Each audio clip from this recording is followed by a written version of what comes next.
Picture having a power so insanely huge that it blankets the entire globe, making even the elder gods shake in their boots right before meeting their end. And with one single flick of the wrist, wiping your enemies off the map like they were just dust. Who is this masked guy looking straight at these absolute monstrosities and saying you are not worthy? But just minutes before, our MC was complete trash. Humiliated, called a pathetic loser, screaming his lungs out in pure terror while staring down his certain doom. Backed into a corner with zero ways out and absolutely no hope. Until something actually answered his desperate cries. An entity popped out of nowhere and granted him the chaotic hand of creation. We are not just talking about leveling up. It is the literal ability to fuse reality together, taking totally useless items and turning them into god-tier monsters. But watch out. A power on this level takes a heavy toll on your own body. Now he is out here controlling time with one giant clock, seeing cosmic entities that the human mind was never meant to comprehend, going from one forgotten orphan to the incredibly mysterious King in Yellow, one kid who completely played the entire world just to become a living god. The story kicks off with a few dudes making their way down a corridor, in a place that has all the vibes of an abandoned warehouse. One wacko, who seems to be the leader, gives a side-eye to a busted door, pointing out their escape route. Heading down the hall, he orders his whole crew to follow him, making a beeline for this supposed exit. The second they open the door, they totally freak out at what they see. As soon as they open it, they come face to face with a mess of eyes, legs, arms, and a whole lot of ketchup, if you catch my drift. Then they look ahead and spot a glowing ritual circle on the floor, with a bunch of folks doing some good old-fashioned juju. The kind that's strong enough to win over that cute girl you've been crushing on. The two of them think this little group has got to be kidding. But then, out of nowhere, everything starts to glitch out. Suddenly, we see a kid who looks like our MC, and apparently, he was having a nightmare. He sits up in bed with his hand on his head, looking like he's got a killer migraine. The kid tries to figure out what just happened. As he reaches for his mug, we see some weird monster drawings next to our MC like a cyclops octopus and a demon showing he either has a wild imagination or is just a little out there. Holding his mug, the MC glances at his phone, which is ringing off the hook. On the phone, an urgent news notification pops up. But before he can check the message, he gets startled by something outside his window. And just like that, a crazy gust of wind bursts into the room, leaving the MC frozen in the middle of the mess. He starts putting on a jacket, while deciding to check another room in the house to see what's going on. The MC heads down the stairs of his house and hears some strange noises. When he gets to the living room, he walks right into a horror movie scene. These cloaked figures notice the MC's presence and immediately look his way. The MC freezes on the spot, thinking things have just gone south. Big time. Without a second thought, he turns around and bolts. The kid manages to get into a room, slamming the door shut behind him. As soon as the door is closed, the kid throws himself back in desperation. Leaning against the door, he yells for them to get lost, threatening to call the special division, kind of like calling the cops on your noisy neighbors. After a moment, with his face dripping sweat and his heart pounding, he wonders if they've left yet. In a panic, the MC grabs his phone and thinks about calling the special division. While he's trying to call, yelling hellos, a bunch of weird hands appear at the window, and he gets ticked off, wondering why nobody is picking up. Just then, a giant creature with spider legs pops up in front of him, asking if he was the spy from the spider god's ritual. The red-eyed monster glares at him and starts putting him down, calling the MC pathetic and inferior. The MC lets out a scream of pure terror as he comes face to face with this abomination. In an act of courage, or maybe desperation, he charges at the giant, trying to land a punch and telling the thing to get out of there. But the creature grabs his arm with zero effort, saying that resistance is futile. Even while trapped, the MC curses up a storm and tries to break free, attempting to escape. The monster says there's no escape, but the MC manages to wriggle free and starts running like his life depends on it. He gets into another room and slams the door shut, terrified. But then a creature covered in bubbles blocks the way, and the MC screams for it to get out of his face. He looks at that disgusting thing in the doorway and thinks he's in deep trouble now. He's surrounded with nowhere to go. In the middle of the warehouse, the MC looks around terrified, asking who's there, until a mysterious voice echoes, asking if he wants to live. A figure covered in a dark blue cloak begins to materialize in the air. The figure reveals herself to be a blindfolded woman in a nun's habit, floating with a bluish energy, like some kind of saint. The MC stares at the floating woman with his jaw on the floor, completely clueless about this whole aberration. The woman introduces herself as the strange editing system, whatever that's supposed to mean. The MC is confused and asks what kind of system she is, and if she's some sort of evil goddess here to collect his soul. The woman says her title doesn't matter and tells him this is his newbie prize, creating a sphere of energy in her hand. Out of nowhere, a mysterious treasure chest appears in front of him. The woman explains that he can combine 5 random materials to create his own servant monster. The MC wonders what those glowing cards are, and the woman explains that the outcome depends on the mix, calling his hand the chaotic hand of creation. The kid gets a little flustered by the compliment and says she's laying it on a bit thick. The sound of the creature trying to break down the door snaps the MC back to reality, reminding him that he's about to become dinner. Surrounded by the cards, he asks if he can mix them all at once. The system says yes, but warns him there's an important catch. The woman explains that if the mix is bad, you'll get total junk, kinda like putting strawberries in your coffee. The MC thinks that's a terrible comparison as the door is just about to give way. With a look on his face like he knows exactly what he's doing, he holds the cards and says he already has the perfect plan. Inside a magic circle, the MC begins the ritual, commanding the monster to obey, and the system woman completes the order. The MC proclaims himself the saint who blesses the world and says he will twist fate with his hand of chaos. Focused, he extends his hands and orders the birth of his first monster, expecting something epic, and the result is a little yellow balloon with a spooky face described as a 2-star fear balloon. The MC just stands there looking like a total idiot, staring at the balloon in disbelief. Annoyed, he complains that he wanted a real monster, not a Halloween decoration. The woman says it turned out great, but he gets mad, asking how in the world this is great. The door breaks down and the giant spider enters the room, announcing that the party's over. The MC yells at his crying balloon, asking how the enemy can possibly be stronger. The monster charges forward, yelling for them to perish, but the yellow balloon musters its courage and flies right at it. The system announces that the monster leveled up and gives him a choice of skills.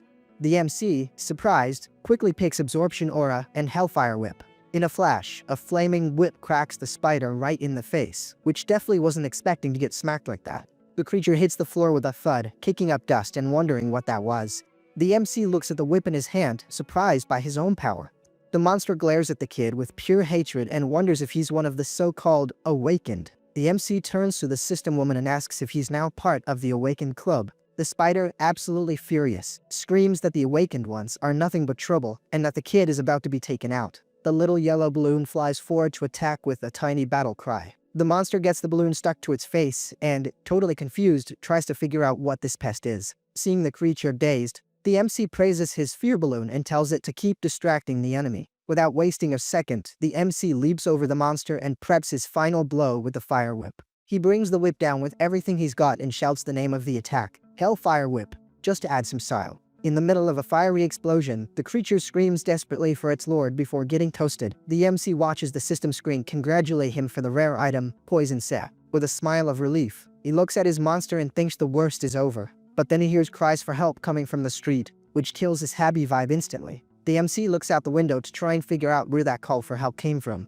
He sees several spider monsters crawling up the buildings and spreading out, and he's freaked out by how many there are. The city is in chaos, with webs everywhere and monsters climbing everything, looking like a nightmare. A man trapped in a web screams, begging for his life, saying he has a family. Another guy hides in terror, asking where the special division is when they're needed most. We see several people trapped in cocoons like a spider's food stash. One of the creatures moves in to have a little snack on another victim. Back in the room, the MC finds it weird that the city's defense system hasn't activated and suspects something is wrong. He thinks about the failed phone call and starts to believe there might have been some sabotage. The fear balloon says they need to do something, or the whole city will become an offering. The kid gets serious, thinking that if the god of these creatures shows up, then it's really game over for everyone. The little balloon tries to help lift a box but slams right into the corner, proving that strength isn't its strong suit. The box falls to the floor and the balloon is left there lying on the ground. Seeing his little monster whimpering, the MC asks, annoyed, if it's really a 2-star or if he got ripped off. He tries to cheer up the balloon, named Xiaxi, saying it can beat stronger monsters, giving it a little self-esteem boost. The balloon starts to cry and fly around in circles in a scene that's both depressing and hilarious. Suddenly the balloon stops crying, its eyes turn red and it unleashes a powerful aura. The energy explodes and spreads across the city, bursting over the tops of the buildings. Meanwhile, the city continues to burn as the monsters run wild. A group of agents in suits from the Special Division finally shows up on the street, firing at the monsters. One of the agents, holding a heavy weapon, just lets it rip against the monster and screams, totally furious, for the creature to go meet its maker. But the beast counters with a massive swipe, sending the agents flying. The other agent yells his partner's name, Old Lee, while his colleague in the background is also in shock from the beatdown. Out of nowhere, a colossal spider appears, ugly as heck with poison sacs on its body, laughing and introducing itself as Gusa, a priest of the spider god, telling everyone to surrender to this Atlat Nacha thing. The squad leader raises his hand and orders Squad 2 to fall back so they don't become Monster Chow, telling the rank 4 awakened to get ready for a fight. 3 of the awakened launch their magical attacks all at once.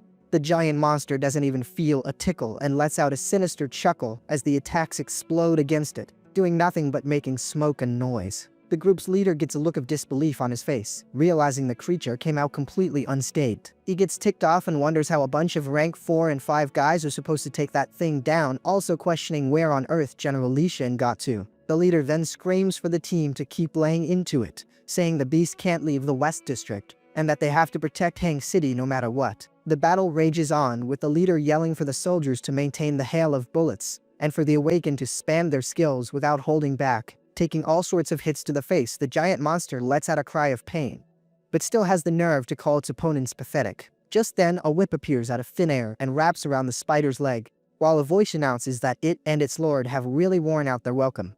The giant creature is caught by surprise and is totally confused as an explosion goes off on its body. Looking up, the monster sees a mysterious figure on top of a building and asks who the wise guy was that attacked it. Up on the roof, the MC appears with his flaming whip and the fear balloon, which is now also on fire. The giant creature glares up at the MC from below and asks who's interrupting his lunch. Masked and whip in hand, the MC calmly replies that the monster isn't worthy to speak to him and that its master should come in person. The huge monster gets furious and calls the MC arrogant, asking if he thinks he's some kind of god. It adds that his whole tough guy act doesn't fly with the great spider god. Back on the rooftop, the MC, next to his little balloon, scoffs at the creature's thoughts, commenting that it really has become just a bug since its brain stopped working. The giant spider doesn't appreciate the taunt and, with a furious scream, orders its smaller minions to go up there and devour the MC. Obeying instantly, the spiders start climbing the building at an insane speed, rushing toward the MC, who waits casually at the top.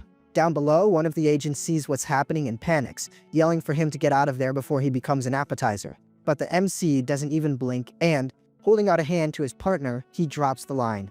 "Xiao Qi, you know the drill.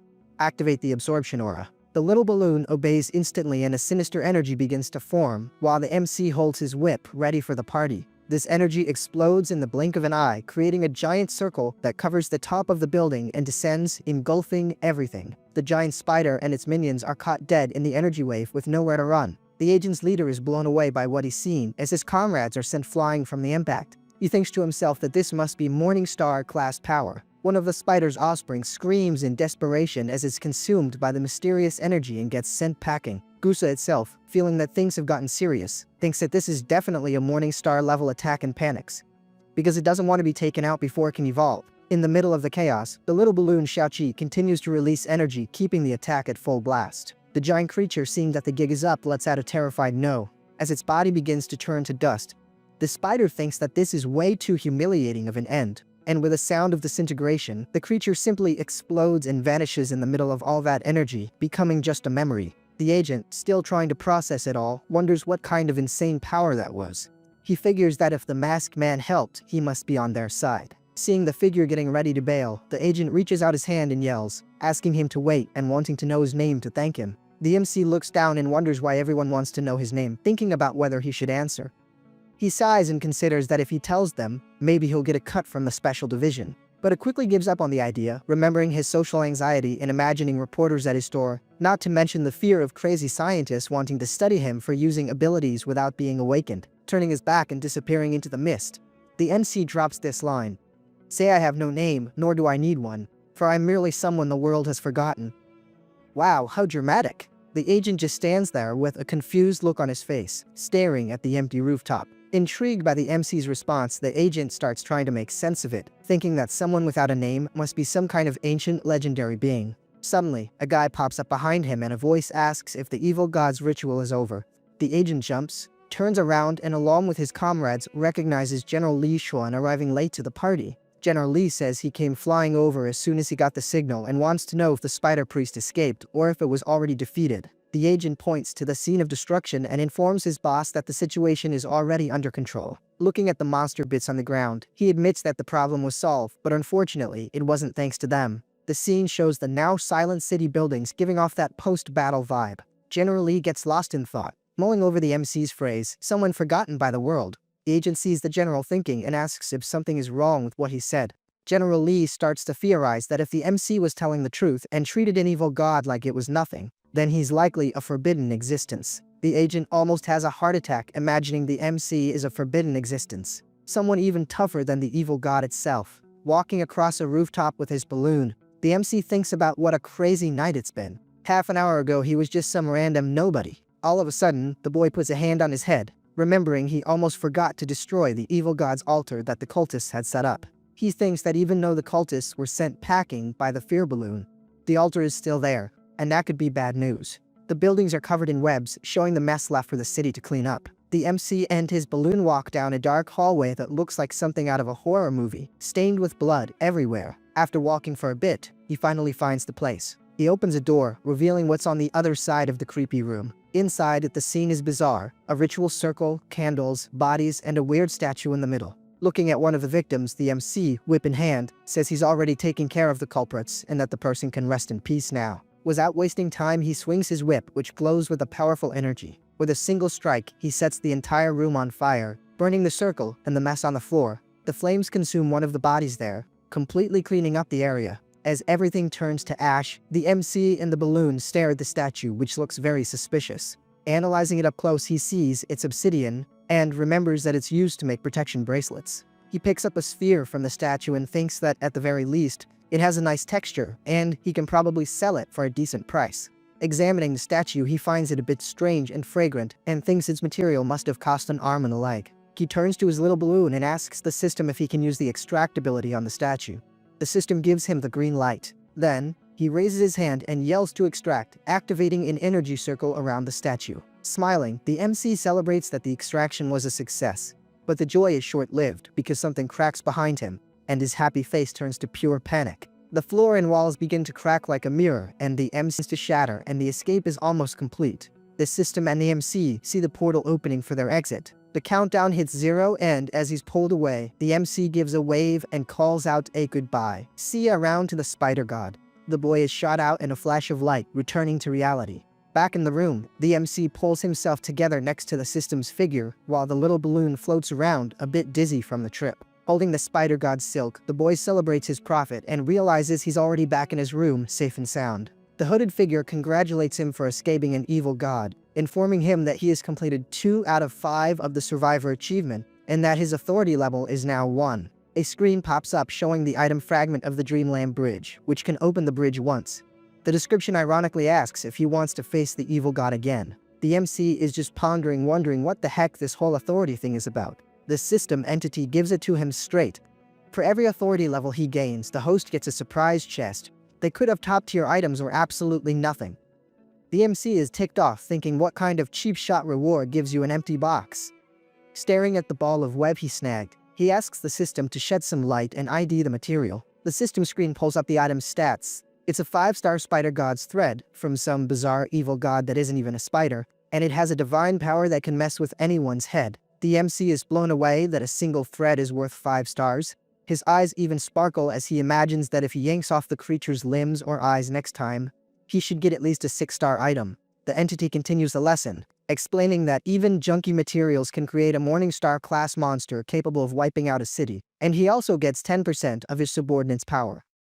In his room, the MC's mind starts racing, concluding that if he farms enough items, he'll become a god in no time. Holding the thread, the MC cracks a sly grin and thinks it's probably best to keep a lid on it for now. Out of nowhere, someone pounds on the door and the MC nearly has a heart attack, asking who the funny guy is.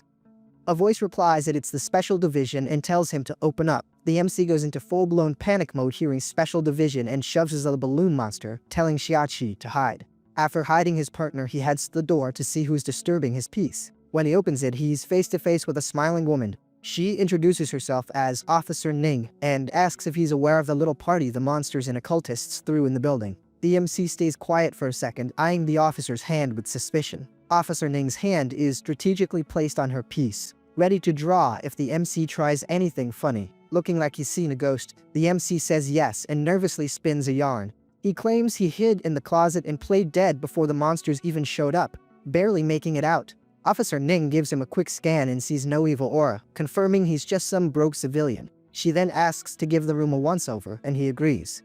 In the room that looks like a tornado hit it, The MC asks if insurance will cover the busted wall, and also asks if they've defeated the spiders.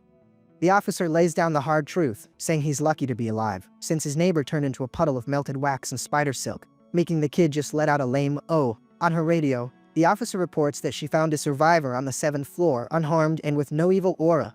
Command thanks her and gives her the all-clear to head back to the office. The officer signs off and complains that she's totally wiped and that the team is short-staffed. She grumbles that she still has to hunt down a chief who walks around with a yellow balloon. But the MC cuts her off by pointing out her mic is still hot. An angry voice on the radio, probably the so-called chief, yells for Ning to get her butt back to the office in 5 minutes to explain herself. The officer freaks out, stammers an apology, and bolts out of there like a madwoman. Watching the woman vanish down the hall, the MC closes the door and takes a deep breath, relieved the unwanted visitor is gone. Suddenly, he stops with a hand on his chin and a worried look, wondering if he left the oven on or something, showing the city at night completely empty. A hand picks up a piece of paper from the ground, which has a weird-looking symbol drawn on it. A woman holds the paper and cracks a smile that spells trouble. After that, it shows a few guys putting out the fires in the city. On TV, the news anchor reports on the previous night's disaster in the North District. The final count was 115 casualties and 74 survivors, and the investigation is ongoing. Lying down, the MC tries to catch a nap, but it's tough with all the noise outside. Out of the blue, his monster appears in front of him, trying to wake him up. The MC wakes up with a jolt and tells the balloon to get lost, while the creature keeps buzzing in his ear. Sitting up in bed, he yawns and stretches, trying to get his bearings after that crazy night. Looking at the balloon near the crater in the wall, he wonders what that noise was. Then he figures it must be the wind and that he needs to call a handyman ASAP. Standing next to the massive hole in his room, the MC puts on his jacket, while down below, someone is watching him. The scene shows a girl on the street looking up, right where the MC is. Now on the sidewalk, the MC is taking a stroll through the city. Stopped in the middle of the street, he looks at the buildings, trying to remember where that renovation company is. Suddenly, a girl yells "Lu Yu" from behind him. He turns around, confused, not knowing who it is. This girl, Tongwan, shows up in front of him and asks what he's doing in the East District. He recognizes her and pulls her name from his memory. He explains that his place got turned into Swiss cheese and he came looking for repairs. The girl, all worried, asks if he got hurt, and he says no. With a friendly smile, Tongwan invites the MC out for coffee. He accepts immediately. After all, you don't turn down a free meal. The two of them cross the street together in a slightly awkward silence. While they're eating, the MC feels shy, wondering why she's sticking so close to him. He remembers they barely said hi in school, so the whole situation feels pretty suspicious. A flashback shows Tongwan surrounded by a bunch of simps praising her beauty and athletic talent. The MC concludes that they're from two completely different worlds. Another memory shows him in the classroom drawing all by himself, while people gossiped about him being the weird orphan who draws strange things. Back in the present, he decides to shake off the past and focus on the now. And he remembers he farmed a bunch of items from the spiders and can already create a new monster. Just then, while chewing, the MC has an epiphany and freezes, paralyzed by a brilliant idea. Standing on the street like a statue, the MC looks like he's ascended to another plane of existence. The girl notices his system has crashed and asks what's wrong. He looks thoughtful, his gears turning about something important. All of a sudden, he turns his back and starts walking away, giving Tangwan a little wave. He says he has something to do and dips, leaving her hanging with a "see you next time." All alone, the girl stares at a picture of the MC on her phone and thinks her social skills are absolute zero. On a balcony, she wonders if she came on too strong and if the MC suspected anything. Walking into a room where something is on her bed, she thinks that's probably not the case. With a confident smile and a slightly psycho look in her eye, she answers herself that it wasn't a bust. She gets this look on her face like she's super into the MC, while thinking that he won't find out a thing. She presses a button on the wall, activating her back case of obsession. The light flicks on, revealing a wall covered in photos of the MC. With that backdrop, she says, "I'm back, Lu Yu," showing shelves filled with the MC's relics, all labeled with dates. There are pajamas, a pen, a little note, and even a jar with his hair in it. The room is a bizarre shrine to the MC, with pillows, dolls, and cardboard cutouts of him everywhere. The girl's hand reaches for the shelf and grabs a folded piece of clothing that she must have borrowed from him. She hugs the clothing tightly and turns bright red, looking like she's in heaven. Lying in bed, clutching the MC's pillow and clothes, she whispers his name with a bizarre level of neediness. Honestly, it's kinda reminding me of myself. The scene cuts back to the MC on the street, who feels that shiver down his spine. You get when you know someone's watching. He looks around, completely confused, and wonders if the weather suddenly changed for it to be this cold. Back at his pad, the MC stretches happily, saying he's got everything sorted out. The repairs are coming in a few days. Just as the balloon Shaoqi flies over to him, the MC catches Shaoqi and tells him to chill out, reminding him that he hasn't even eaten lunch yet. He pulls up several screens and decides to check out the loot he scored the day before. One screen lists the items: a 1-star rare poison sack, 5 normal sacks, a 3-star epic mutant egg, the 5-star spider god's thread, and a morning star class egg. The description says the egg came from a mother spider on the verge of evolving. It was corrupted by a bizarre energy in the evil god's aura, giving it an absurd amount of potential, and its rating is based on what it can become, not what it is right now. Looking at the screen, the MC is confused, wondering where this jackpot egg even came from. He remembers that monster of a spider he fought, and is shocked to realize that brutish thing was a female. He wonders how the females of the species can be such brutes. Holding the weird egg, he wonders if it's alive and calls for the system's tech support. The system entity pops up with a ton of swagger and says it's always on the clock. The MC asks if the egg counts as a living being. The entity explains that an egg or embryo counts as material, but if the creature is on the verge of hatching, then it can't be modified. Holding the item, the MC understands he has to race against the clock before the thing hatches. Smiling, he gives Xiaoqi a little pat and calls him a good boy. He asks if he can use the items to upgrade Xiaoqi.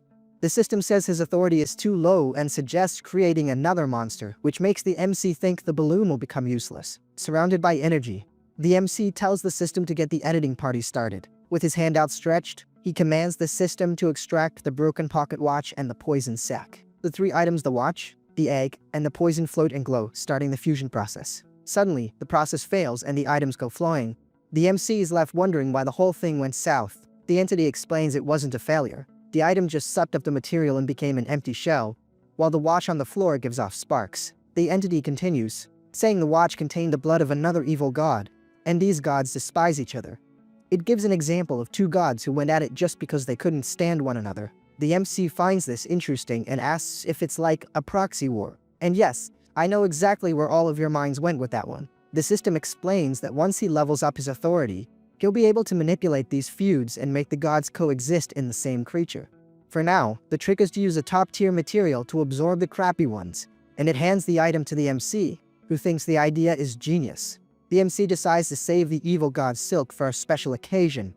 For now, he'll stick with the spider egg and the poison sack, and he commands the system to begin the addition. With his hand outstretched, he starts the process again, and a powerful energy swirls around him and the materials. The items merge into a sphere of light, combining everything into a brand new object.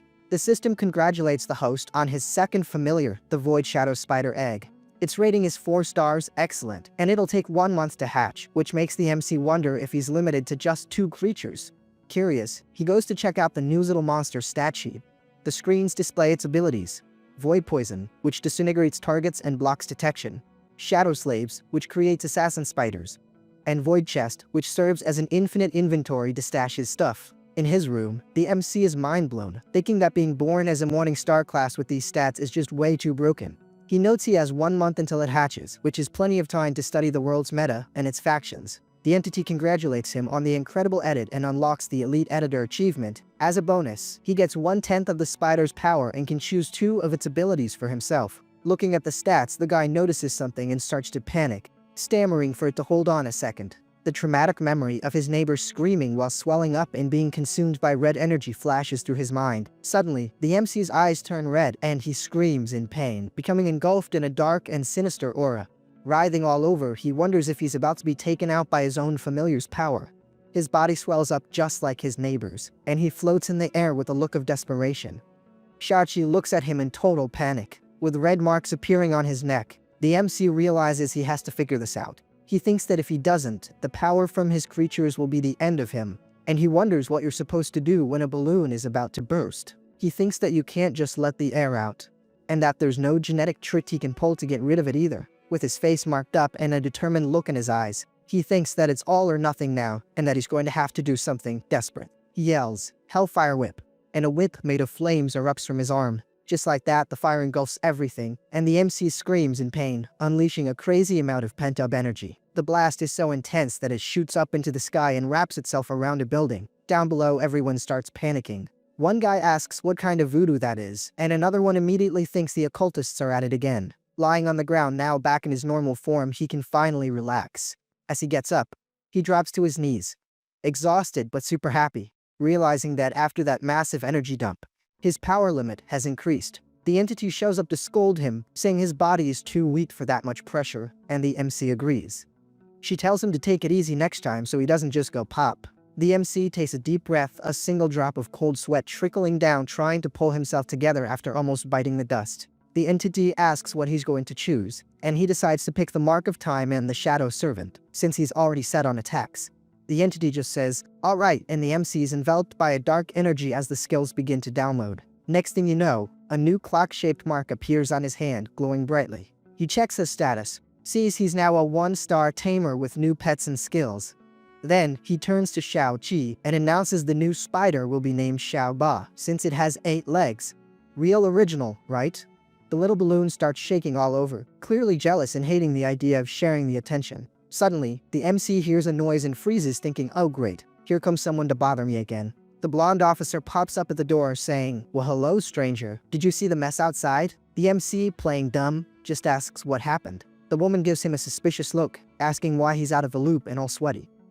He stammers more than a nervous wreck, saying he was just working out. She doesn't even care and tells him to move so she can search the room, and the MC yells in protest that it's an invasion of his privacy. Ignoring his tantrum, the officer barges in, followed by the MC who's sweating bullets. She's confused because the report swore the disturbance came from that building. She keeps trying to find something, while the little balloon hides behind her. Xiao Qi slowly makes its way down, trying not to draw attention, or things are gonna get messy. With a big smile, she figures it was a false alarm and apologizes. The MC, relieved, gives that classic line, "Oh, no worries. It's my duty to cooperate." The officer tells him to go easy on the training because women don't dig the sweaty smell, and even compliments him for remembering her last name, Ning. As soon as she leaves, the MC lets out a breath, thinking he barely got away with that one. But then he looks around in a panic, wondering where that little rascal Xiaxi got off to. The scene cuts to him running down the hall like a madman, yelling for the idiot deer to get back here right now. Later, we see the MC walking down a deserted street at night, heading toward the flower and bird market.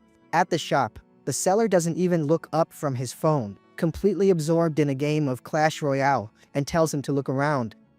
The MC just nods. With a slightly psycho smile, he gets close to a white rabbit, convinced the seller won't notice a thing. Staring at the little bunny, the MC decides this one is going to be the guinea pig for his bizarre experiment. He holds out his hand and activates Shadow Servant, making the power grab the little creature. The rabbit is swallowed by darkness, letting out a few panicked squeaks before vanishing into the shadow. In an instant, the critter reappears, but now it's chubby, and its eyes are glowing a sinister red. Satisfied, the MC sees that it worked. It's explained that this crazy idea came from something he figured out earlier. In a flashback, he was reading the skill's description and wondering if he could create a humanoid servant. He lets his imagination run wild, thinking that human servants would be perfect for keeping anyone from suspecting him.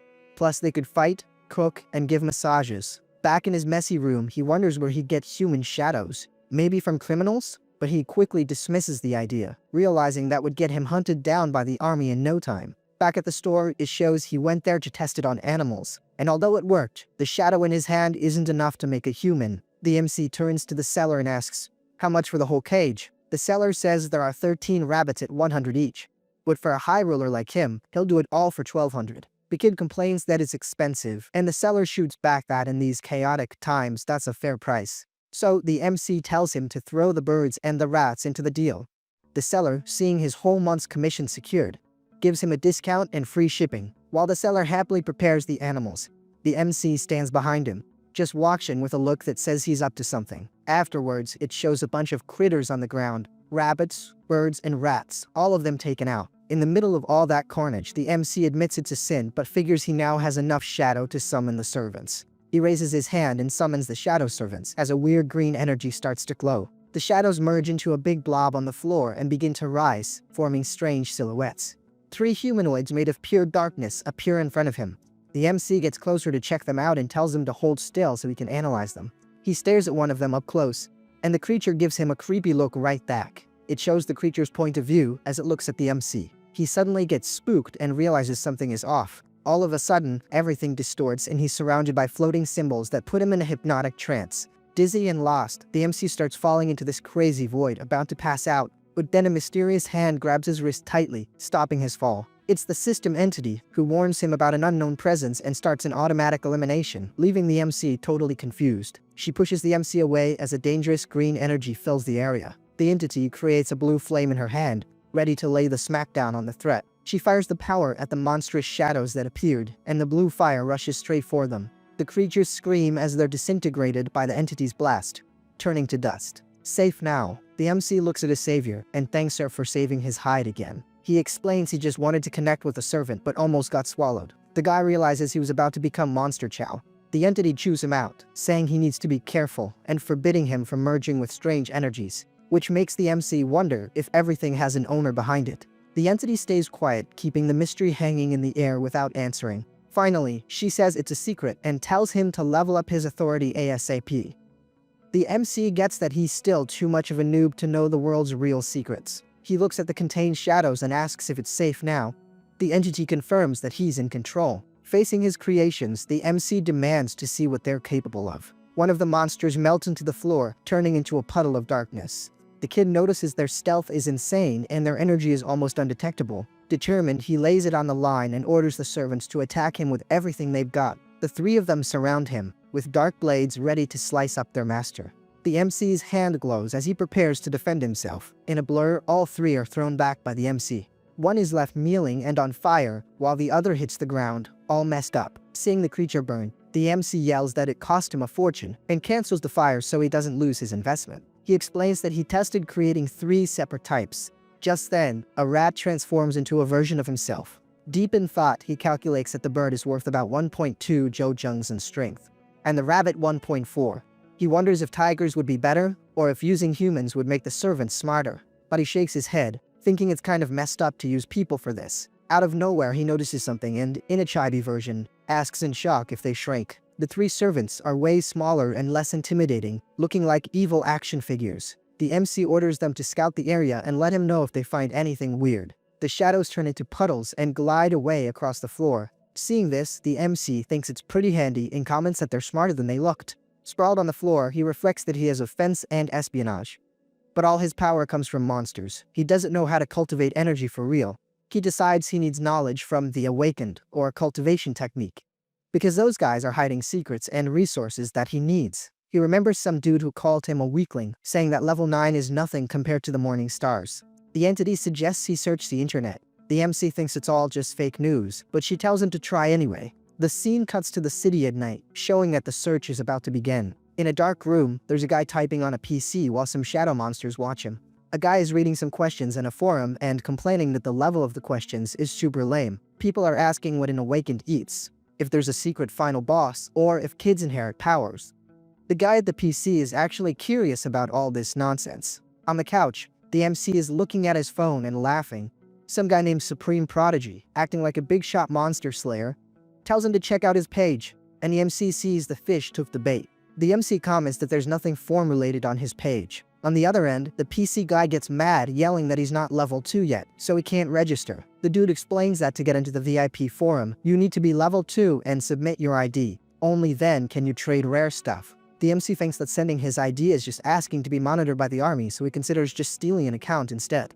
The guy gets impatient with the delay, wondering if he's been found out, but he's confident in his fake profile. The MC straight up calls the guy a scammer. The dude slams his keyboard, shouting that it's not a scam, it's an art. The guy decides he's not going to be humiliated and resolves to prove he's the real deal. The MC receives a picture of a fancy red invitation. The guy brags that it's for an exclusive night market for the Awakened and challenges him to confirm it with anyone. The MC looks at the invite on his phone with a smile, figuring it's just for show. He thinks anyone could bluff and say they were invited to a federal banquet to see a princess. Even he could do that. On the other end of the line, the weirdo on the PC tells him to pay attention, because the message is real and will self-destruct in 5 seconds.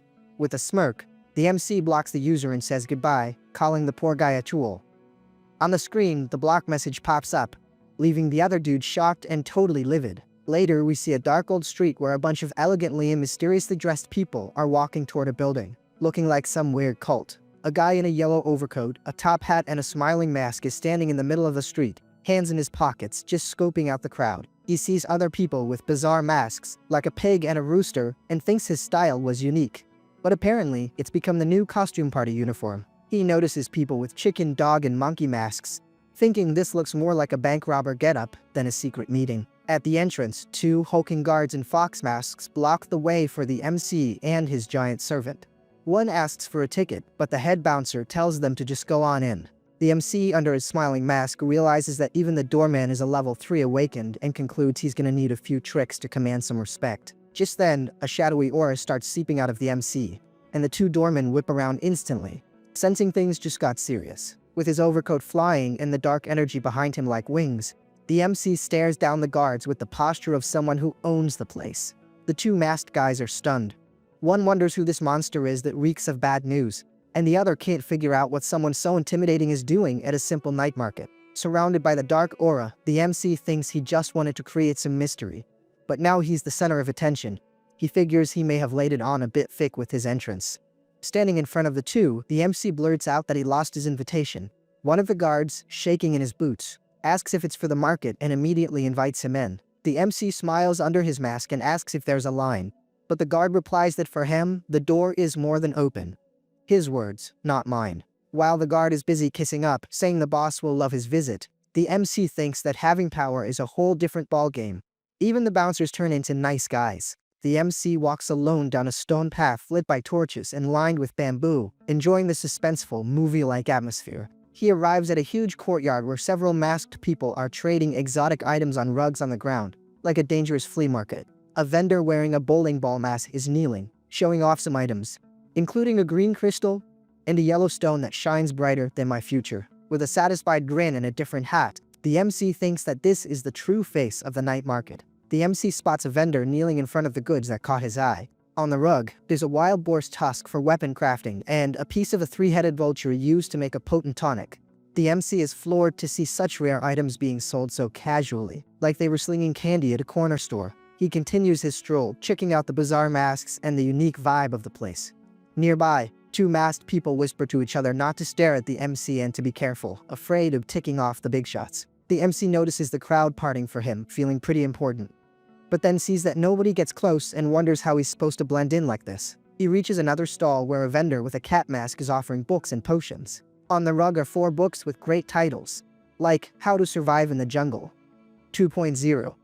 The MC figures the basics and cultivation are just what he needs right now. Smiling under his mask, he thinks he can't look desperate and needs to play it cool. He then lets out a little fake cough to get attention and maintain his composure before negotiating. He picks up a vial and asks if it's the 5 burials cork's poison.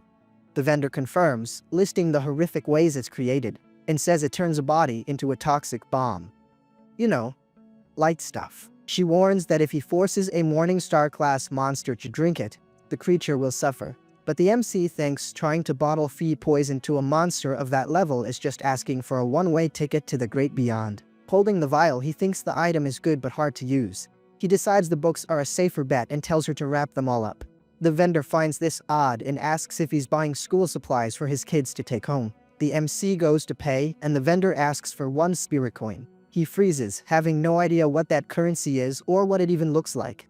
The vendor explains that it's 13 hand-copied volumes with her own notes, assuring him it's worth the price, which leaves the MC looking thoughtful. A group of masked onlookers sees the scene and starts making fun of him, calling the MC a cheapskate for haggling over a single coin and asking if he left his wallet at home. Out of nowhere, a guy in a monkey mask shows up laughing, calling everyone idiots and saying they're easy to fool. The monkey-masked guy points at the MC and says that the black cloak is a treasure that hides his aura, suggesting the MC is just a regular person who snuck in, leaving everyone shocked. With a malicious grin, the monkey guy tells the MC to take off the cloak or he'll get messed up by the bouncer and lose a few limbs right there. The MC faces the guy and asks if that's a threat. The dude holding a staff says it's just the plain truth. With his face hidden by his hat, the MC gets ticked off and calls the masked man a reckless fool. A wave of dark energy erupts from the MC and shoots straight for the guy in the monkey mask. Before the dude can even blink, shadowy tentacles grab him and lift him into the air, making him look like a puppet. Trapped in the tentacles, the masked man screams in panic, trying to break free from that desperate grip. The MC projects an image of pure terror in front of the guy, scaring him out of his wits. In a swift move, a tentacle grabs the man in the monkey mask and slams him to the ground, leaving him all banged up. A guy in a demon mask laughs, saying the monkey talked too much and now he's flat on his butt, living up to his mask. Down and humiliated, the man in the monkey mask gets furious and calls the MC a despicable creep. Pointing at the MC, he yells that he's Shuju's brother and that his brother will make him pay for this. Without a shred of mercy, a shadow tentacle slices off the masked man's hand with incredible speed. Kneeling and clutching his now gushing arm, the man screams in agony, crying out that it hurts so much. The MC approaches with his shadow creature and says he doesn't tolerate that kind of empty threat. Drama interesting. The vendor, scared to death, asks what the MC wants, saying they're just a few little hand-copied books. The girl says he can take the books, but her body is off the table. The MC glances at her, pictures an ironing board, and says he'll pass on her steel plate physique.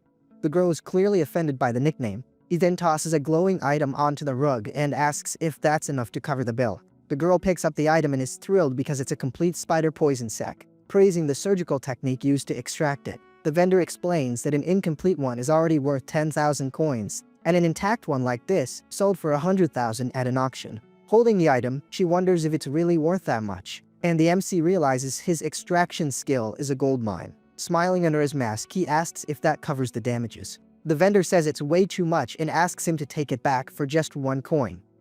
But the MC, sweating bullets, thinks to himself that he only gave it to her because he's totally broke and calls her stubborn. He says she's amusing and can keep the item, but he'll collect the favor some other way. The girl's mind immediately goes to the gutter. The MC turns his back and says he's only into people his own age, apologizing. The girl yells, asking who gave him permission to be so familiar with her. The girl, named Shu Xiaoqing, accepts the deal and hands him a handmade business card, which the MC compliments for its nice handwriting. Suddenly, a crew of men in suits and sunglasses surrounds the MC and the monkey-masked guy on the ground. The leader tells everyone to get out of the way with some serious big boss energy. The vendor warns that it's Shujuju and tells the MC to run to the center where it's safe. But he just asks if this family is really all that. She explains that this Shujuju guy was a late bloomer but is soaring at level 9, and their grandfather is practically a legend. So this is a much bigger deal than he thinks. The vendor insists he's going to get himself in deep trouble. But the MC scoffs, asking if having a couple of measly level 9 guys makes them a great family. Just then, 2 shadow servants appear flying and position themselves in front of the vendor, who screams in terror. The servants surround her to protect her and she begs them to run. The MC laughs, asking since when he became her brother, and calls her a little schemer. The man in the monkey mask, bleeding on the ground, begs his brother Shujuju to avenge him. Shujuju adjusts his glasses and replies that he doesn't need to be told. He can already see the mess. Staring down the MC, Shu says he had the nerve to harm a family member and is going to pay dearly for it. All of a sudden, Shu feels an insane pressure coming from the MC and his servants, and he starts breaking out in a cold sweat, realizing he's on a whole different level. The monkey brother also feels the weight in the air and his jaw drops, terrified of the mistake he just made. In a ninja-like move, Shujuju lands a sharp blow to the back of his own brother's neck. The monkey guy is knocked out cold and crumples to the floor. Shu kneels before the MC and starts spinning a tale about how he failed in his family's upbringing, saying he has already punished his brother and begging for forgiveness. The MC is completely confused behind his mask, thinking the script has gone wrong and that villains aren't supposed to apologize like this. Shujuju stares at the MC and his servants, with his unconscious brother beside them, in a tense standoff. Sweating profusely, the guy wonders why the masked man isn't saying anything. Thinking he must still be mad, bowing, Shu swears he didn't mean to offend the Shadow's leasing lineage and offers a bribe of 1,000 coins. The MC thinks he's never heard of that but decides to roll with being mistaken for someone important. With a grim smile, the MC says he hopes this serves as a lesson. Shu says his goodbyes and runs off, and the MC, flanked by his shadows, just tells them to get lost. As they flee, a henchman dressed as a clown asks why the boss hit his own brother. She replies that they just escaped a trap set by that so-called lineage. The clown repeats the lineage's name with a look of complete confusion. Shu explains that those people use shadows to create assassin sentinels and that they are extremely dangerous. He explains that the Crimson Hand is a massive organization of assassins that takes out even high-level targets, and this lineage is at the top of the food chain. The guy in glasses continues, saying that creating a sentinel costs a fortune and energy, and even the elite only have one. But the MC back there was flexing several of them. He says the masked man had 3 complete sentinels, which proves the guy is an absolute monster. He's thankful he traveled and learned about this. Otherwise, the whole family would have been wiped out. Sue starts panicking about the future and comes up with a plan to take the blame and resign to save his own skin. His subordinates yell that there's no way, saying that without him, the family will turn to dust. Back in the forest, the MC sees there's nothing left to loot. He sighs, annoyed that she ran off without a fight, ruining his fun. The girl in the fox mask watches from a distance, shocked that even the Shu family ran off with their tails between their legs, trying to imagine the MC's true power. The girl gets closer and calls the MC sir. He turns and asks what's up, but then some guy pops up out of nowhere, saying the market's big boss wants a word with him. The MC plays it cool and agrees with a sure, no problem. The girl says she's crashing the party, and the guy just gestures for everyone to follow. In the middle of the crowd, a horned dude comments that the guy in yellow has an insane pressure that makes it hard to breathe. His friend agrees, surprised that a place like this has someone with such a heavy, dark energy. Then some weirdo in a rat mask throws out the idea of calling him the yellow-robed king, and the horned guy thinks the nickname is perfect. They arrive at a large building, and the guy points to the entrance, letting them know the boss is waiting inside. Getting there, the MC and the girl come face to face with three dudes sitting at a table under a tree. Everything's calm, but you can just smell the trouble brewing. The white-haired boss in a black suit stares down the MC, and his eyes glow, trying to intimidate him. The masked man realizes the guy is strong and is trying to size him up, but the MC isn't messing around and activates his Shelter of Time ability. A dark energy envelops everything, and the watch on the MC's wrist starts glowing brightly, looking like some ability was activated. Out of nowhere, a giant clock materializes, and a bizarre glowing insect flies out from inside it. The platinum-haired guy's vision gets all glitchy, showing flashes of a bunch of recent market scuffles, including the mess with the Shu family. With the posture of the one in charge of this whole show, the MC stands in the center of the clock, completely in control of the situation. The guy is in shock, getting hit by a blast of energy that distorts everything around him. In his mind, the guy finds himself in a completely strange place. Desperate and with a splitting headache, he clutches his head and screams to himself that he needs to get out of this nightmare. Back in reality, the guy spits up some blood, and his beefy bodyguard rushes over to help, yelling for his master. He's super dazed and coughs up a lot of blood. The big guy gets pissed, turns to the MC and yells, asking how he dares to attack his boss. Without a second thought, the dude charges at the MC, ready to throw down. But his master pulls himself together and tells him to stop the attack. The guy stands up, clasps his hands respectfully, and introduces himself as Li Chang from the Federal Special Division, completely humbling himself before the MC. Li Chang apologizes for his screw-up and tells him not to take it personally. To make up for it, he promises not to touch the treasure, and will even share everything he knows. The other guy, Ma Yang, welcomes him to the night market and says that if any news pops up about the treasure the masked man wants, he'll let him know right away. The MC just nods, but on the inside, he's totally clueless, having no idea what treasure they're talking about. He turns to the girl and asks her straight up what this treasure is. Ma Yang finds the question weird, but the MC thinks it was the perfect moment and that he's found an ideal spokesperson. The MC tells Ma Yang to explain it to her, and the guy obeys without question. Ma Yang is baffled, finding it strange that a big shot would share secrets with some random little girl, and starts thinking she must be some hidden prodigy. Everyone sits at the table, and the girl is now part of the circle, ready to hear the hot gossip. Ma Yang starts the story, saying the trouble began a month ago when the human eye thieves robbed a caravan. The girl recognizes the name instantly, and the MC is surprised, asking if she knows these guys. She explains they used to be regular thugs, but their leader made a deal with an evil god. And the result is, they turned into monsters covered in eyes on their heads with bizarre powers. The girl continues, saying they gained a long life, but the curse requires them to eat fresh eyes from their own kind or their bodies will decay. What a nasty diet, huh? And to make things worse, the more eyes they eat, the stronger they get. That's why they attack cities in hordes, becoming a nightmare for humanity. Ma Yang is furious, saying those thieves deserve to be taken out since they attacked his caravans and blinded the crew, ruining a lot of people's lives. Li Chang agrees they need to be dealt with, but then he drops the bombshell. Among the stolen items, there was a dragon egg. The MC nearly falls out of his chair, thinking that a dragon egg is something out of this world and must be worth an insane fortune. The MC asks how they got it without getting turned into dragon barbecue, and the guy remarks that stealing an egg like that is just asking to be hunted down by an army of giant lizards. Li Chang explains that it's not a pureblood but a half-breed, the offspring of a dragon and another creature. The MC thinks it's a reject dragon, but Li Chang warns him not to underestimate it because the kid's father is a Radiant Moon-class dragon. Li Chang says he felt the MC's power and thinks only someone at the Radiant Moon level can handle this. The MC wonders if all that shine was just his little grasshopper. The girl is mesmerized, thinking the MC is some divine being from a romance novel who's going to change her life forever. Her imagination is running wild. Li Chang mentions that the caravan got careless transporting the egg without protection, and ended up running right into the thieves. It's told that the only survivor had his eyes gouged out. but he pretended he'd kicked the bucket and spread the rumor to attract strong people to get revenge for him. Li Cheng says the thieves are smart and must have someone feeding them info from the inside, which is why he came to ask Ma Yang to investigate the missing people in the region. With a sly grin under his mask, the MC is already dreaming about grabbing that egg, securing a strong creature, and showing off while riding it. In his mind, he already sees himself flying on a fire-breathing dragon, shouting like a kid who just got a present. The MC asks about the victims, and Li Cheng says there were almost 100, and that the thieves' leader must have eaten thousands of eyes, reaching Morning Star level strength. The guy says that's small potatoes for the MC, and Li Cheng adds that if the news gets out, only the elite will show up. The MC plays it cool, but inwardly he's wondering what they think he is, since to him, everyone here looks like a monster. The MC reflects that he's getting the VIP treatment by mistake and breaks into a cold sweat thinking if he could even take a punch from these guys if they found out the truth. Li Cheng sighs, revealing he's all busted up on the inside and wanted the egg to try and heal himself and level up.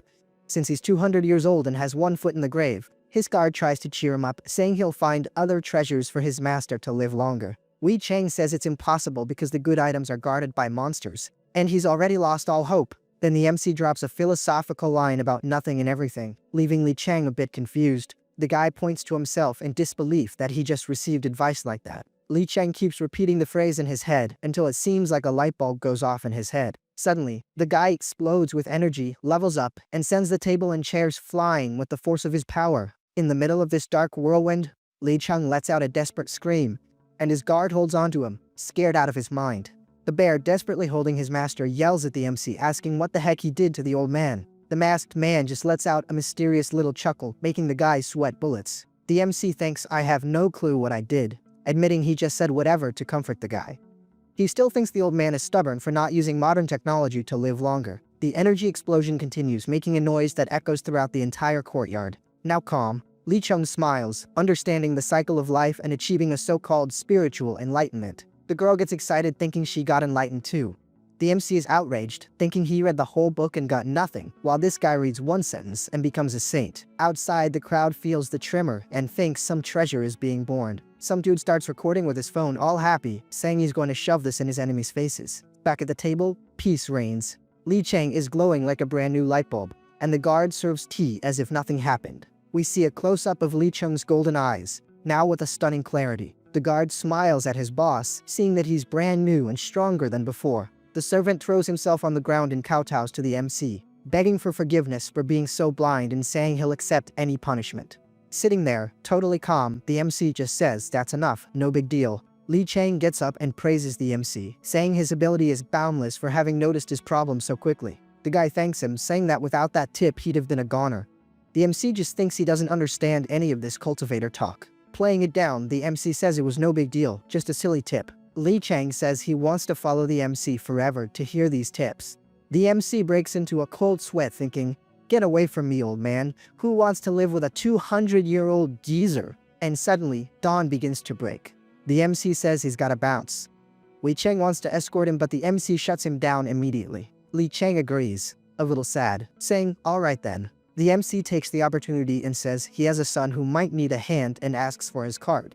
Li Cheng promises to look after the boy as if he were his own son. The guard also offers his help, saying he's available to rough up anyone who needs it. The girl chimes in that she still owes him some serious cash and tells him to call whenever he wants to collect. The MC looks at her and thinks a house visit is complicated, especially with that flashy outfit of hers. The MC gives a little wave and leaves, while the rest bid him farewell with the utmost respect. The MC continues hopping from place to place, eager to get home quickly. The urban landscape appears with tall buildings and the morning sun lighting up everything. Back at his pad, the yellow coat and mask are tossed carelessly onto the sofa. Now without the disguise, the MC sits down and brags about another Oscar-worthy performance, thinking he's wasting his talent. Holding the cards, he plans his next move, create a powerful persona, and pull the strings from behind the scenes. From now on, he, Lu Yu, will enter the world of the awakened pretending to be a newbie. Sitting on the sofa and surrounded by his shadow servants, Lu Yu starts dishing out orders. He reasons that the thieves need fresh eyes so they can't be far. Yu orders his servants to patrol the city and report immediately if they see anything suspicious related to trafficking or the thieves. The shadow crew agrees. On the floor, we see the pile of books he borrowed from the girl at the market. Lu Yu picks up one of the books, ready to become a scholar of the world of the awakened. Reading attentively, he smiles, finally understanding how this whole thing works. Sprawled out on the couch, he reads that spirituality is the mix of soul, body, and mind's the fuel for all the powerful folks. The book says there's energy in even a blade of grass, but only those with a lot of it can truly awaken. It also explains that schools keep an eye on students to find those who awaken. The MC thinks he can just chill at school and wait to be noticed. Flipping through the pages, Lu Yu continues devouring the information about awakening. The book tells of how the ancestors created the law of awakening and rituals to make people stronger, transforming humanity from prey into demon hunters. It also says the ritual is the foundation of everything, deciding who can and can't train. And the secret is in the visualization diagram. The more complex the design, the stronger the effect. Kind of like downloading a file in 4K. The book shows that the awakened use their imagination to sharpen their spirituality, turning everything into a single point of light to level up. After that, the mission is to expand that point until it becomes a bright moon and then condense it all into a virtual shadow for their own use. But the book gets straight to the point. Don't bite off more than you can chew. If a rookie tries to visualize the sun or the moon right off the bat, their soul can't handle the pressure, and the outcome will be tragic. And it doesn't stop there. Using heavy-hitter monsters or evil beings as a reference is also just asking for trouble, since their power is way too much for someone just starting out. Looking at an illustration of some bizarre creature, Lu Yu suspects that's why no one can face these things directly. Now he finally gets the risks of this whole deal. Flopping onto the couch with his hands on his head, the MC freaks out, wondering where he's going to get these rituals and diagrams without having to sell a kidney. He decides to give it a shot and check out the first edition of the book he has. When he sees the contents, he's stunned by how janky and simple the diagram is. He thought the difference between the methods would be like comparing a brick phone to a modern smartphone, but he keeps thinking the reality was even worse. The difference is more like comparing a prehistoric pager to a trifold smartphone. Lu Yu then stops to think and realizes the first edition of the spiritual awakening law has its merits. Since it's the original method, it runs smoothly with any other ritual, so the strategy is to learn this basic one, and then swap it for something more powerful later. He notices that the so-called common solution is way too simple and full of holes. The big organizations cut out important parts of the manual on purpose, just so no one could get too strong without their permission. Curious about the reason for this censorship, he wonders how he's supposed to train with this incomplete manual. He even considers pulling a fast one on Li Cheng's group to snag the yin-yang yi method, but he doubts they just hand over the goods. He quickly scraps that bone-headed idea, thinking it's impossible. And even if they did hand it over, their method is probably weak anyway. So he decides to follow his golden rule of not taking risks and just sticks with the spiritual awakening law. He reflects that since this method accepts any image, which one should he use? He thinks about his servants Yashachi and Shahoba. But even though they're loyal, their potential is a little too low for this. Imagining a terrifying creature, he gets totally carried away, thinking that if he could control an evil god, it'd be a whole different story. With his hands on his head, the MC realizes he can't play with fire, or his mind will get invaded again. He concludes he needs a more down-to-earth image. Even with his eyes closed, his head becomes a total mess, with images of Buddhas, bearded gods, and even dragons. But nothing seems to fit. Suddenly, his mind short-circuits and an explosion of energy goes off like his brain just hit the blue screen of death. Startled and seeing the whole scene around him looking glitchy, he has no idea what just happened. He gets up and starts pacing back and forth, thinking that imagining random stuff isn't working. He wonders if there's any powerful being out there that won't fry his brain, or if he's just stuck in this endless loop. Out of nowhere, his balloon appears, floating in front of him, looking like a party decoration for a moody kid. The MC tries to shoo the balloon away, saying he doesn't have time for its cute tricks and telling it to get lost.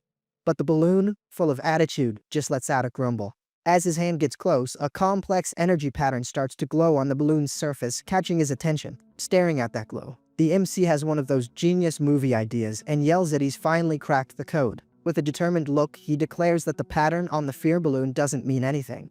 But since he's the one who created it, it now has a purpose. He found the perfect visualization object, something that can get stronger and won't try to take him out. With his arms wide open and his little balloon bodyguard, Lu Yu reveals his brilliant conclusion.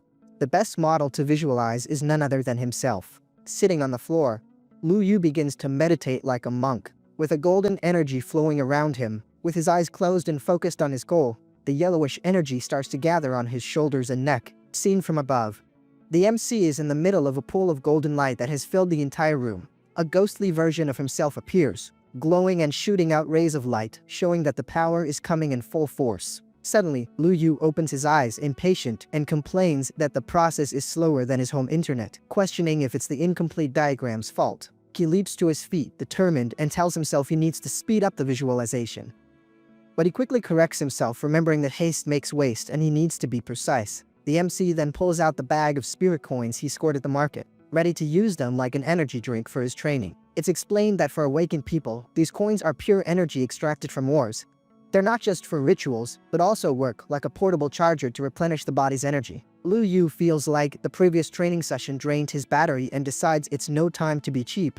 He's going to burn through all the coins at once. Crossing his legs again, he goes back to meditating, imagining black tentacles sprouting from the back of his energy self. A few hours later, sweating buckets, he opens his eyes, certain that it worked. A dark version of himself materializes, surrounded by a blue and golden aura, proving the effort was worth it. Surrounded by ribbons of golden energy, the MC celebrates, super proud of his achievement. He's surprised to feel a different vibe and wonders if his projection ended up getting divine abilities as a side effect. With a confident smile, he turns and says he's not going to pick a side after all. It would be crazy to rebel against his own image. With his eyes closed, a sinister silhouette with blue details stands behind him, demanding respect. The mental image he created is of a powerful being, with points of light on its chest, shining like constellations.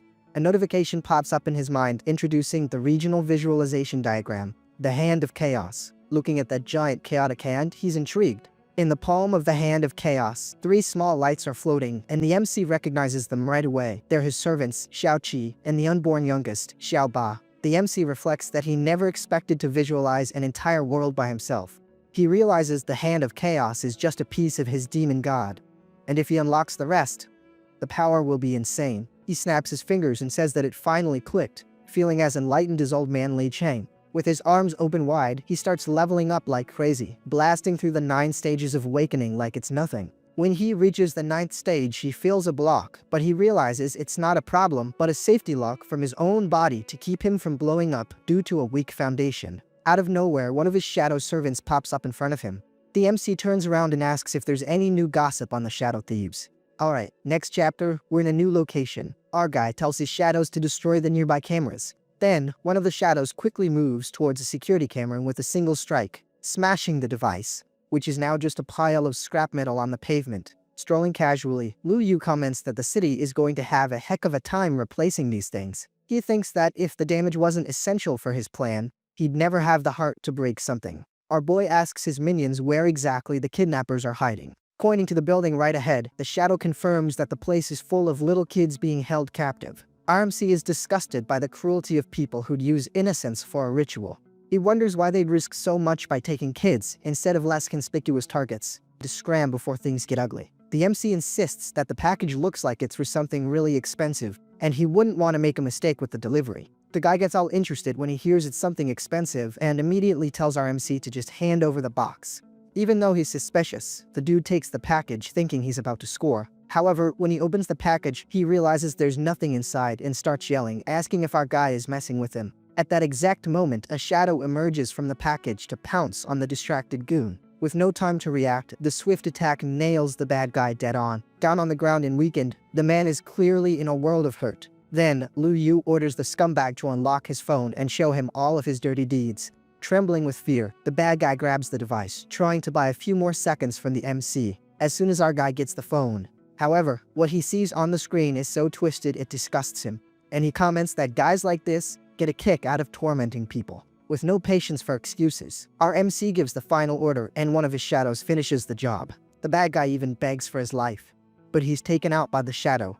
Suddenly, another bold criminal comes out of the house complaining about what's taking so long. When he comes face to face with our MC surrounded by shadows, he lets out a scream, and in the blink of an eye, he's neutralized, without any mercy. Then, Lu Yu tells his shadows that there's still a lot of trash to take out tonight, because inside an abandoned warehouse there are several children.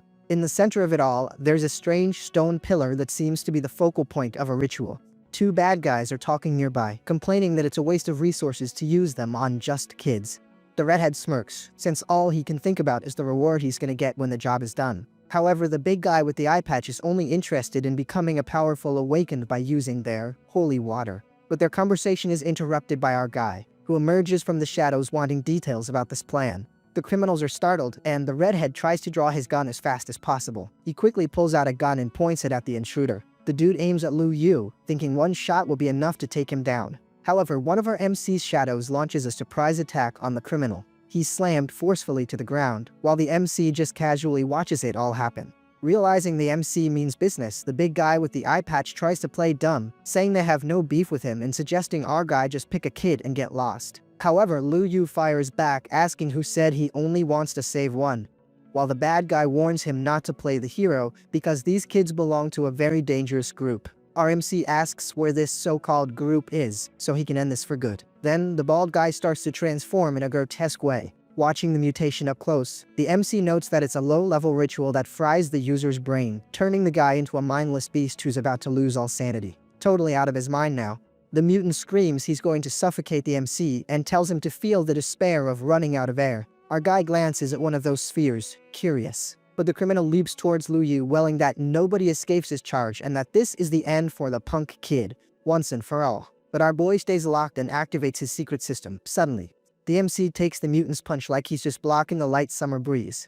The mutant goon gloats, thinking the heat would evaporate his purple liquid and create a fatal toxic mist to cut off our boy's breathing in seconds. However, the so-called toxic smoke is nowhere to be seen, and the MC mocks his stupidity, telling the villain to look at his own hands before celebrating his victory. Then, the monster realizes too late that Lu Yu's fire isn't normal and has already started to scorch his skin, and in desperation he tries to put out the fire but with no luck. So, our MC tells him to spill the beans already, asking where the heck these shadow thieves he's looking for are hiding. But the flaming bad guy swears up and down he doesn't know anything while pathetically begging for his life. Desperate, the guy pleads not to be taken out, as the heat from the black flames is melting away what's left of his consciousness. Soon enough, the villain becomes just a stain on the floor, and our MC wonders if the guy was genuinely clueless or just chose to be eliminated rather than talk. Then our guy spots the redhead and tells him to stop playing dead. Getting closer, he warns that if the redhead doesn't want to get roasted too, he better start talking. Scared out of his wits, the goon starts to cry and promises he'll tell him everything, as long as our MC keeps that fire away. Our boy then asks directly about the location of the shadow thieves, since his time is running out and he doesn't have patience for stalling. The redhead reveals that no one dares to find the eye thieves, but that their current partners are from the primordial darkness cult. Lu Yu is surprised by the group's name because that's a bunch of wackos he's heard about somewhere in the past. In our MC's mind, an explanation pops up. This cult seeks eternal silence and absolute truth, serving some bizarre god of destruction. They say their deity is represented by a silver key capable of opening legendary doors, but that knowledge of it usually drives its owner insane. And although they seem peaceful, these lunatics want to plunge the entire world into total darkness. Questioning the goon's certainty, the MC asks how he knows it's this cult just from a simple statue, and why they want the children. The guy swears he'd recognize them anywhere because besides the black cloaks, all members have a bizarre red scar on their right hand. However, before the informant could say anything else, a surprise attack neutralizes this bad guy. Just like that, our guy turns the body to ash with his flames. On top of that, our MC crouches down to grab the criminal's cell phones, thinking that tracking these devices could be useful to lure in reinforcements. However, he hears a strange noise, and realizes someone nearby is trying to hide their presence but not quite succeeding against his senses. So, our guy puts on his creepy smiling mask and comments that whoever's there likes to play with their prey before the end. But our voice stays locked and activates his secret system. Ear Lather sign. It's a shame to get such a bad review when they haven't even properly met. And right after, the girl appears with a super cheerful "heh," looking at the key necklace around her neck. Lu Yu wonders if the primordial darkness cult has already come to collect the children for a ritual. However, the girl just makes a face like she has no idea what the MC is talking about with all his serious questions. Dangling the pendant in front of him, she asks in a playful tone if our guy is interested in her accessory. And without any ceremony, she simply tosses the piece of jewelry towards him, saying it's a gift from her now. As the object flies through the air, one of the shadow servants quickly appears to catch the necklace in its hands. Lu Yu carefully inspects the item and lets out a sigh of relief, noticing that the key doesn't carry any curses or magical traps. However, the girl is surprised to see his subordinate, questioning how he created a servant so pure and fixed in a human form. But the MC just asks if she's part of the cult, and she confesses she just thought the uniform was cute, knocked out a member and stole her clothes, showing off her peculiar fashion sense. The girl explains that she spruced up the look and even mixed in accessories from other sects to make the cult's outfit cuter. Our guy thinks she's either a complete nutcase or an incredibly powerful warrior for messing with dangerous groups like that. But the young woman assures him he doesn't need to worry, as she's disgusted by guy stuff and won't hurt him for now, and says that her real desire is to find out what face is hiding behind that smiling mask. Then she dashes towards the MC. But our MC dodges and tells her he just has a regular face and there's nothing interesting to see. And he asks who's the person watching them from the darkness over there.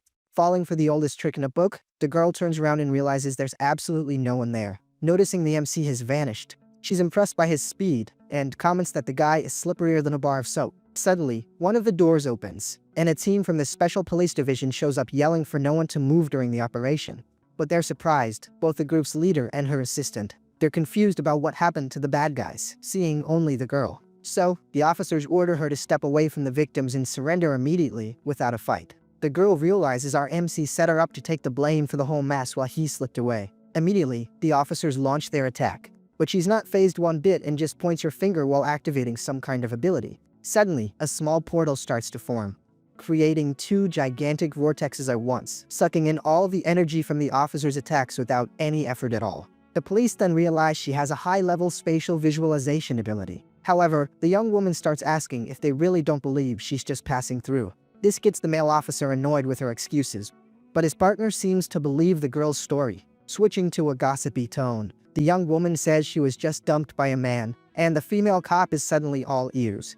The young woman points to the shadow trails on the ground as proof of her supposed ex-boyfriend's power. The officers mention that King and Yellow guy who caused a scene at the market, and she then claims to know him very well. Continuing her little drama, she claims she can't reveal his identity, but that she only wants to protect him from the sidelines. And she asks them to put a notice in the paper if they find the man in the mask, disappearing into her own portal while the female officer waves goodbye, promising she'll help with the search. However, the officer gives his partner a light smack on the head for being so naive with a suspect. The female officer complains about her cousin's lack of romance, saying he doesn't understand a thing about love. But the officer reflects that the girl's story makes sense, connecting the dots between the King in Yellow and that proud man she mentioned. The officer's eyes then go wide as he considers the possibility that the masked man could be a disciple or even a direct descendant of a powerful bloodline. Trembling with fear, the man wonders if he's going to end up getting taken out for knowing too many secrets, while his partner complains she'll dock his pay if he doesn't focus on the job. The scene cuts to Lu Yu walking alone through the city's deserted streets, trying to sort out his thoughts, but he stops, sensing he's being followed by someone who's terrible at hide-and-seek. Eddie comments that his pursuer's speed is pretty disappointing and asks why they're being so quiet. Showing the pendant, our guy taunts the hidden person. Since he noticed the tracking trick on the object from the start, the girl appears and takes the necklace, and says our guy is a total buzzkill for ruining the surprise she planned so carefully. However, Lu Yu claps back, saying her vibe involves some pretty obvious tracking spells, and that tactic is way too old to work on him. Thinking to himself, he finds the situation amusing and wonders if she'd even hand over her clothes if he kept staring, but then concludes he's not that much of a stud. The young woman then changes the subject and asks if our MC wants a hand finding the shadow thieves, since she seems to have useful contacts. Keeping his guard up, Lu Yu realizes she's testing his intentions and decides to act indifferent so he won't fall for the girl's little game.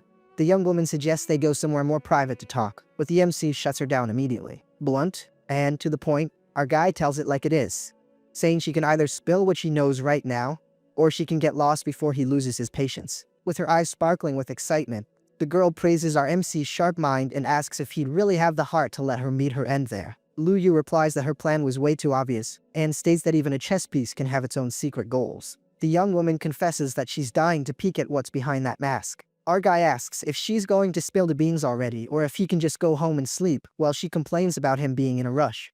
However, getting closer, the girl starts talking about a dragon egg that was found, and mentions that its maternal lineage is very special. He thinks that the mother dragon's strength might even be greater than the father's, who was a bright moon level. However, seeing our guy's silence, the girl wonders if he found the information too weak, or if he already knew all of this.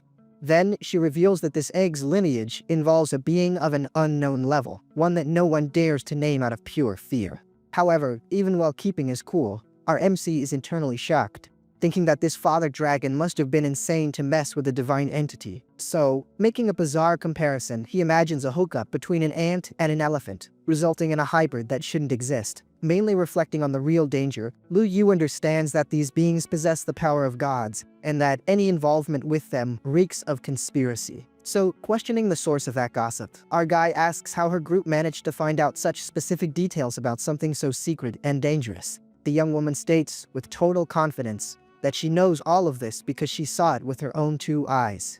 Furthermore, she describes a finger from an ancient deity, which carried abyssal power before it was properly sealed.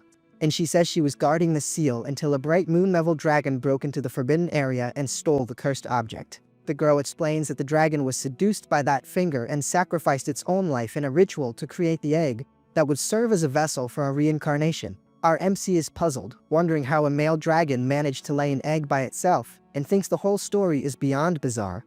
On top of that, the young woman explains that some guys from a dark cult took the egg to try and perform a ritual, and that several different factions got involved in the mess. And things turned sour between the members because of all the backstabbing. Because of this massive free-for-all, a thief lord seized the chance to steal the item and hide out in the middle of a misty forest. Hearing this important detail, our guy gets pretty excited, because now he finally has a clear direction to follow to pick up the criminal's trail. However, the mood gets a bit more serious when the girl stares at our MC's mask. An ass-haired girl comes strolling up to the MC, who's already waiting on the other side, hiding his smile behind his mask. The main guy remembers that when you're traveling, you flip your name to avoid any bad jinxes. So, he greets the girl as Yu-Jian. With her eyes sparkling, she greets him back and immediately lets him know she needs a little favor. Crossing her arms, she asks if the MC wants some help getting rid of the eye thieves and that so-called dragon egg. But he confesses he's completely sick of this egg he's been holding onto for years. He points out that the relic is on its last legs, which doesn't mean it's safe to poke the bear. She then gives him a weird look and asks what he really wants. With a determined look, the girl lays her cards on the table. She wants to buy one of his shadow minions and tells him to name his price. The MC finds this odd and asks why she doesn't just head up the shadow sect, while his creatures are already starting to get restless on the ground. Bummed out, she explains that the sect's prices are completely absurd and their soul contracts are passed down from father to son. Nobody would ever sell one to a total stranger. She steps closer and says that with the main guy, it's a whole different story since he has 3 to spare, and she really needs someone loyal to brave a super dangerous place. Looking at his little monsters, the MC figures the production cost is pretty low and losing one wouldn't hurt, but he keeps wondering if selling their services would mess with his spirit. Acting all cute, he turns down the offer and leaves the girl in absolute tears just because she couldn't get what she wanted, the easy way. She claps her hands together and suggests a partnership since the sale is a no-go, revealing that this dangerous place is actually the birthplace of the eye thieves, and hides the secret to immortality. With a little smirk, the MC comments that this whole promise of eternal life sounds a lot more like a punishment than a gift. Curious, he wants to know the whereabouts of this place. She changes the subject by asking if he's been waiting long, but he assures her he's just passing through the Light District. She doesn't buy that story for a second and gets annoyed, saying he had no permission to hang around there, while the vibe around them starts hitting really heavy. Standing right in front of him, the girl stares the MC down and drops God's name to see if he straightens up his act. Pointing at the sky, she says he fell right into her trap again and questions who really bosses our destiny around, before they send some serious folks to deal with his case.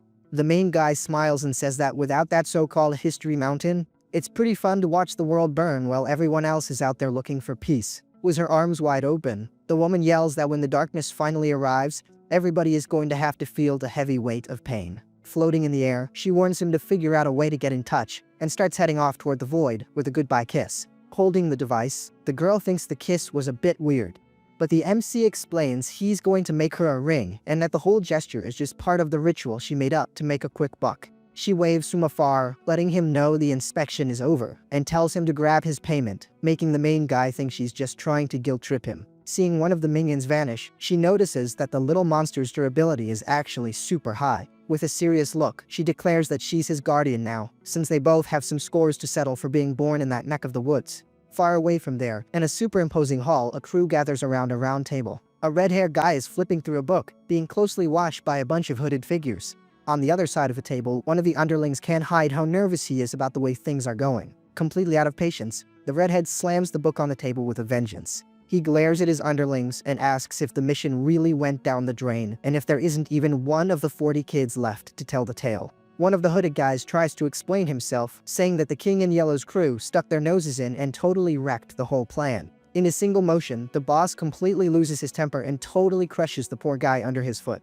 Right after that, The redhead is shown just chilling peacefully on top of what's left of his followers. In the middle of that giant mess, surrounded by lights and magic symbols, he just stays sitting there, completely unfazed. Furious, the bishop calls everybody useless and asks just who this so-called king in yellow thinks he is. A giant red magic circle starts glowing on the table, surrounding everyone who's left. Fueled by pure hatred, the bishop decides he's going to uncover this king's true face himself.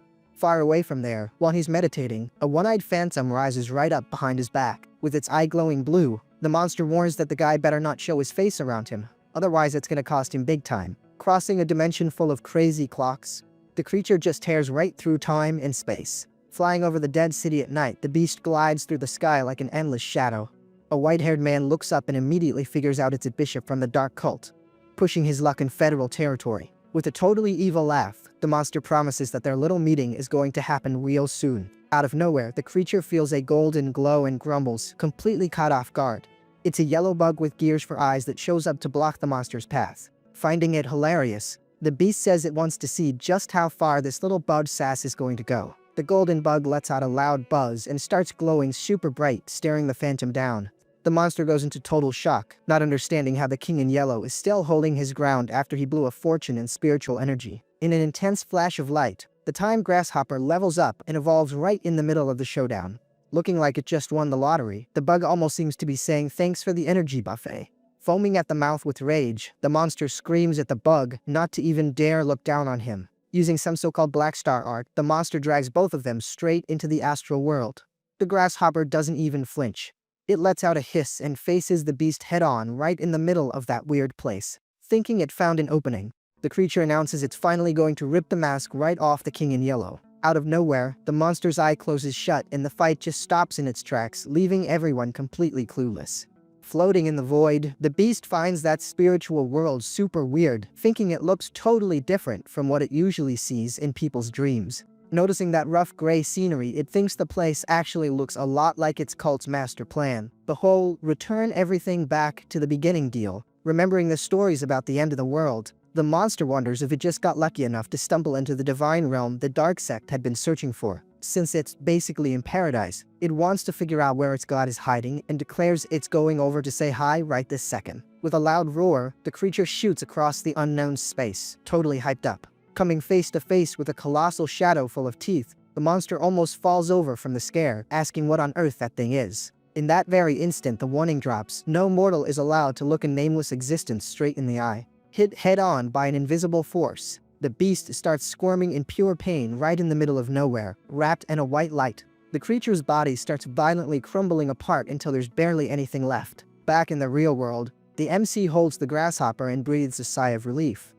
He's super thankful he woke up just in time to put the little guy into edit mode. Fallen over and totally wrecked, the bishop regrets being so slow on the uptake when he realizes his opponent is actually a forbidden entity. Turning the clock back 2 minutes, the creature was still up there in the sky, casting a shadow and striking fear into the city. The subordinate asks Lord Lee if it wouldn't be better to call for backup, but he gets told it's no use.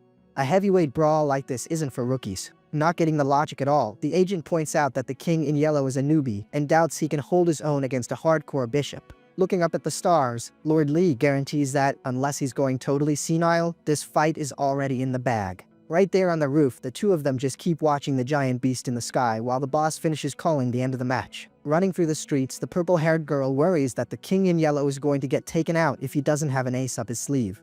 Since the bishop is a master of summons, looking through her scope, she already gives her verdict. He lost, because an ancient being that was already defeated once doesn't have the juice to hold on now. Through her binocular, she can already foresee the total chaos. In the next few days, it's going to be raining people wanting the leftovers and relics the king leaves behind. Suddenly, the monster's eye turns into a swirling whirlpool of blue energy, a crystal clear sign that his goose is completely cooked. Falling apart in midair, the beast screams in terror when it realizes the enemy is a forbidden existence, a total taboo. Everybody is freaking out. The three watchers, including a shadow that popped up out of nowhere, all yell out at the exact same time about this crazy entity. Super impressed, the girl figures out the guy is a living god who creates his own realm wherever he goes. With him on her side, the trip to the Divine Temple is a total lock. Deep in thought, she keeps wondering how in the world Julu managed to buddy up with someone who packs that much power. Sprinting down the hallway, Lord Lee is surprised by the entity's kindness and helping him evolve and wonders what he's actually looking for in Hangzhou. He turns to the agent and tells him to gather the special division for first thing tomorrow morning. Dead set on finding out who inherited the king in Yellow's spot. At the feet of the totally busted bishop, his followers ask him, walking on eggshells, if their master is still in one piece. Thrashing around on the floor, the bishop orders them to mark the king in yellow as a maximum threat and to warn the pope that the guy has the power to unite all things. In the middle of a scream of pain, the leader gets surrounded by the shadow energy of his own crew, who are trying to patch up the damage. With a roar of, "Get out of my sight," he blasts everybody away with a massive shockwave. Right after that, the bishop makes a break for it down a hallway, getting out of Dodge as fast as his legs can carry him. On his knees, he begs his heavenly boss to save his skin and help him hold off this curse that's eating away at everything. Mira's sword stuck in a pedestal, a blue light washes over the guy and starts patching up his wounds. Feeling the relief kick in, he realizes he's going to have to lay low in there for a good while to bounce back. Sitting on his bed, the MC goes back and forth chatting with the grasshopper, wanting to know if it fully grew up after snacking on somebody else's divination power. With the little guy in the palm of his hand, he finds how fast it happened super weird since the system said the bug would take a whole year to become an adult. Putting the bug aside, the main guy accepts that he doesn't understand everything and decides he needs to be way more careful so nobody figures out who he really is. With a smile, he watches a monster-faced balloon pop out of a little device. Pointing at the floating balloon, the MC starts playing around with the thing like it has a mind of its own. He tosses the balloon across the room and the thing goes flying all clumsy like all over the place. A little bit later, the balloon smashes into the bed and totally deflates, looking like it got the short end of the stick in that game. The balloon glows and comes back to life, floating up again. The MC calls the little guy a dummy and tells him that if he were up against a real killer, he'd be toast by now. Playing around with two balloons now, he makes them dance around the room while the grasshopper just watches the whole mess from the top of the bed. With the gears in its eyes turning, the grasshopper just sits there, completely zoned in on the balloon's movements. The bug takes off flying straight toward one of the targets, while the MC just looks on with no clue what the little guy is plotting. When the grasshopper starts going to town on the balloon, the main guy freaks out and yells that spiders and grasshoppers just don't mix, telling the bug to knock off the snacking. The MC gets a jump scare seeing the grasshopper chewing on the spider balloon, but the whole thing starts shaking and giving off this really weird light. The cocoon vibrates so hard it looks like it's going to pop or morph into something entirely new at any second. The thing is twisting all over the place right in front of the MC, who just watches it struggle while holding on to the other balloon. Landed on the bed, the grasshopper wipes its beak and comments, looking totally relieved that it feels way better after getting all that out of its system. With a spot-on gag, the bug cracks the cocoon shell from the inside and totally busts the thing wide open. The pieces fall to the floor and, right from the inside, out pops this little spider letting out these weird squeaks going eek eek. The MC finds the whole situation hilarious and wonders what the heck kind of spider makes such an off-the-wall noise. He picks up the pieces of the shell and is just blown away by how teeny tiny the creature actually is. Looking really closely, he notices that right in the middle of the cocoon is this little figure shaped like a spider woman. He gets a pretty big scare. He's on the fence about whether it's a spider with a human face, one of those Joro Gumo things, or some kind of demon, covered head to toe in this yellow gooey stuff. The little thing looks totally lost right there in the palm of his hand. With a gentle smile, the main guy offers to give her a little bath, and the tiny one replies with a look like she has zero idea what's going on. He starts cleaning the little one off with his finger and tells her to hold her horses because he's not quite done yet. From a distance, the grasshopper is shaking with anger, either dying of jealousy or just super ticked off about the new roommate being there. The MC loses his patience and totally scolds the grasshopper, saying he used the Shadow Spire's egg as a dumping ground, tossing leftover time magic and jinxes in there without a second thought. The grasshopper flies right onto his hand, fully ready to pick a fight with the little spider. The second it gets there, the spider lets out another squeak and flashes a pocket watch right at the cheeky bug. Suddenly, the watch starts ticking, the gears start turning, and time itself seems to march to a completely different beat. The main guy notices the weirdness right away. His movements got all heavy and sluggish the exact second the watch wound up. Raising her tiny little arms, the spider woman makes the watch glow super bright, totally bossing time around in their general area. Holding her toy, she lets out this tiny sound, looking like she just blew all her energy on that one trick. The grasshopper takes full advantage and shoots a yellow beam right at her, and she answers back with a feisty hiss. Looking at all this chaos, the MC figures that these little guys are pretty simple, but their skills sync up perfectly to make life miserable for any enemy. Getting all hyped up, he starts waving his hands around and barking out orders, totally getting into the game with his new critters. In the middle of all the fun, he totally fumbles, trips, and falls backward, yelling out for Xiaoba. probably calling for the balloon. He crashes right onto the bed, and the scene cuts back to the room, showing how peaceful the place really is. Standing out on the balcony, he opens his arms wide and takes a deep breath, just soaking in the quiet vibe.